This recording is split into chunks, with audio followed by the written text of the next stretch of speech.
What has your focus on equity looked like over the course of the evolution of your career? Okay. Initially, I think it had to deal, first of all, with race and gender, because I'm a black woman. But it didn't take me long to realize that it's not about any one group. So I started advocating for boys. In other words, any group that is being left out, then I wanted to be a part of that. These days, I'm looking out for the older men and women. When I see them, when I fly, and I see they're not being treated well, I will take people on for that. So it's ageism, it's sexism, it's racism. And also, I've taken on issues of homophobia. Now, I know many people said to me, don't touch that one, Avis. That's a difficult one.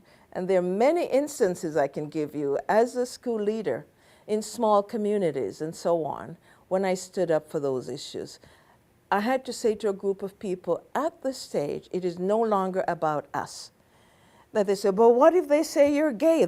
I said, I'm not a gay person, but I am here to take up for the children. I had seen so many young children who had attempted suicide, who felt ostracized because they were gay.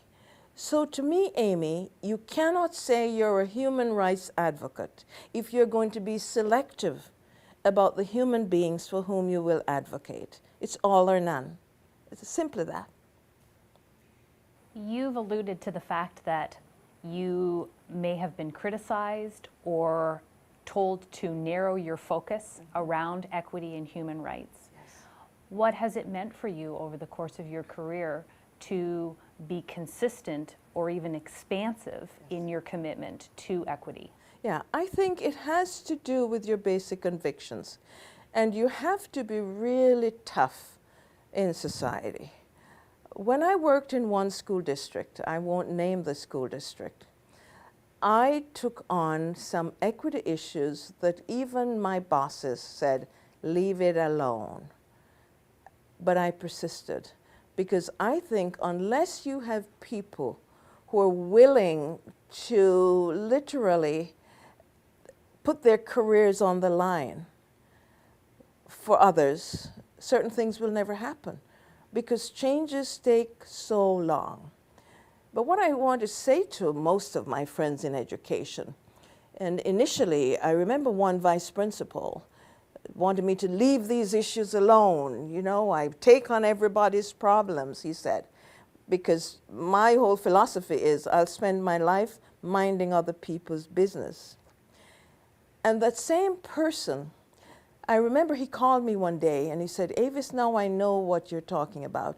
Because he was told, he was a vice principal for some 5, 6, 7 years. He wasn't going to be promoted. And somebody stupidly said to him, you're too old to be a vice principal. Now that's ageism. He said, for the first time in my life, I realized what you were talking about.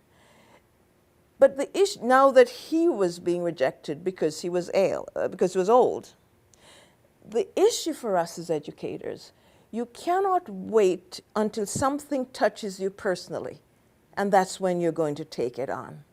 We have to have empathy for others.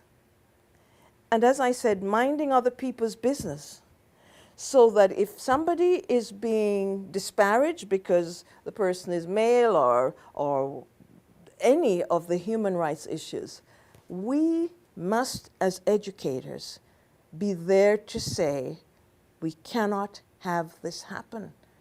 We have to have a fire in our bellies for issues that touch other people, and especially if they have implications for our children. Think of the truncated aspirations, the young people who do not have anyone to look out for them, the children we have in schools who are having problems, they're homeless. Where is our empathy for them? So we cannot just simply, as educators, sit back and enjoy our own privilege, while the children in our classrooms, who come with so many different issues and problems, languish with no advocates.